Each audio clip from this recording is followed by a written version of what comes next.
Welcome to Faithful Organizers. My name is Sangita Evans, and I would like to introduce our organizer of the month, Eve Irish. Eve is the owner of Organizing by Eve, and she has also written this month's blog titled Downsizing: An Emotional Journey. So, welcome, Eve, and thank you for sharing your blog with us. I know moving and downsizing can be have a toll on any individual, and we'd love to hear more about it. I know it's a great opportunity whenever you're moving or downsizing to take inventory of your possessions and evaluate and just process the things that we own. And I like how in your blog you have kind of given us some steps to think through, which is really Right. very effective and helpful. So Well, thank thank you you. for joining us. And we will leave the listeners to listen and to read your blog on the website.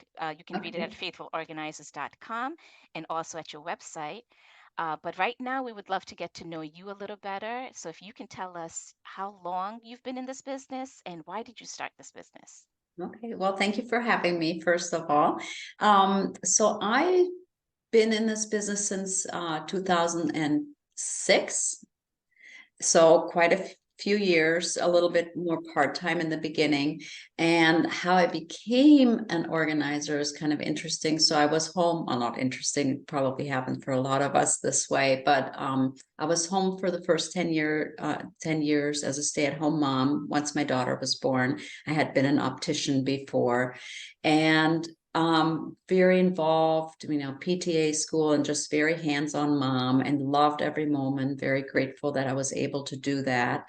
But then when I noticed she was getting a little bit more independent and didn't need me as much anymore, especially during those school hours away, I felt this need or this draw to just do something to help fellow men if that doesn't sound corny, and to just do something that would help me as a Christian and as a person, to grow and to maybe help others. So I was exploring what to do. Optician, I didn't really want to go back into for various reasons, but also because I needed something that gave me the flexibility to still be there for my daughter for those important moments.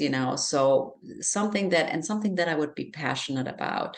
And sitting around with friends who are going through the same thing, we were kind of chit-chatting about it and brainstorming what could we do. And I kept saying, I don't know. And somebody said, why don't you become an organizer? You're so good at it. You're organizing all the things for school and you're helping us. I've helped people move. I've helped people, with yard sales and all that, just getting organized. And I kind of explored it and I thought, oh my gosh, I felt like a calling. So started out very part-time basis. And in about 2010, once I joined NAPO, I really got very active in NAPO itself, the local area, our upstate group. And it's been a wonderful journey. That's right. You're in Rochester, New York now, right? Yes, That's yes, awesome. Very good. yes. How has your faith impacted your business?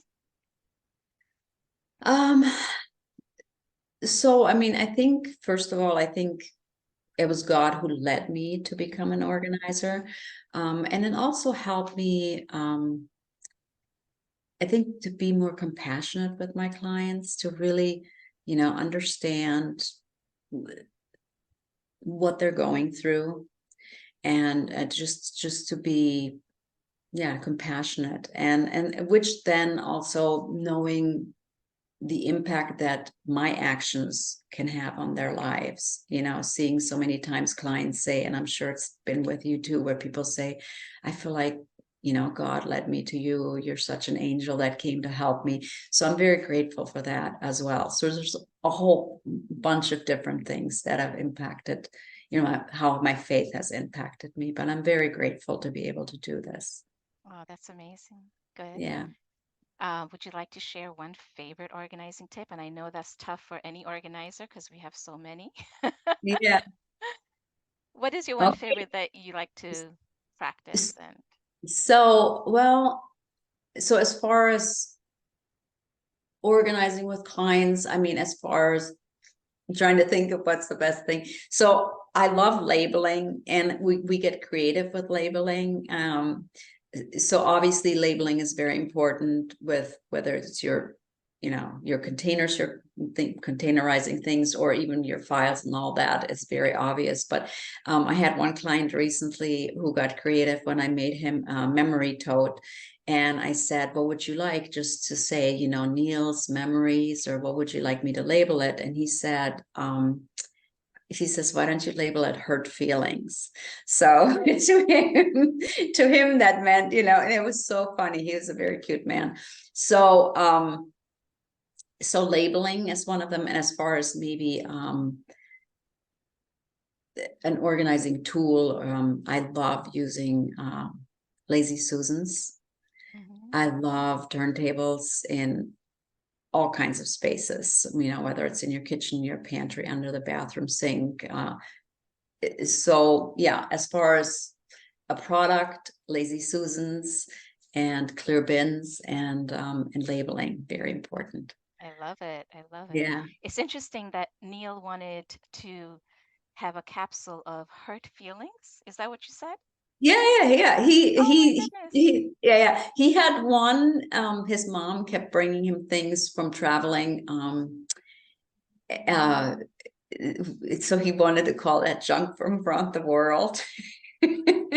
And then the other one was just hurt feelings. And I said, isn't that kind of sad? And he said, no. And every time we go down in the space, his wife, and him and myself, and we're working, he says, I love, your handwriting, and I love because I use a calligraphy Sharpie marker, and it looks a little bit, like calligraphy, but it isn't. And Mm, he says, I get a kick out of it, seeing it, it's not a negative thing for him. So yeah, so you can get creative with your labeling as well, whatever speaks to you. mm-hmm. I have Yeah. one. 'Cause the reason I said that is because I have created a capsule little container for my children, and I put all the happy memories like in there. Uh-huh. So when they Yeah. get older, they'll open it Yeah. up and be like, "Oh, I remember this." That's right. That's But right. I don't know if I would encourage hurt feelings. I would just chuck That that or was just burn it. no, no, no. That I would never ever, you know, um, say to a client, hey, how about we, but that's what he felt, Yes. he wanted to name his memory And at tote. the end So of the day, it's what the client needs and wants, you know? exactly Yeah. what speaks to them, and what makes him, it didn't make him sad, it made him giggle. So Okay. All yeah. right. Good. Thank you for sharing that, Eve. You've You're thrown in welcome. couple of lots of little, organizing tips there. But it Yeah. was a pleasure meeting you. And Thank thank you. you, everyone else, for listening in. And Thank you. please join us and visit us at faithfulorganizers.com and be blessed as you read Eve's blog there and have a Thank you. wonderful day. Thank you. You too. Bye bye.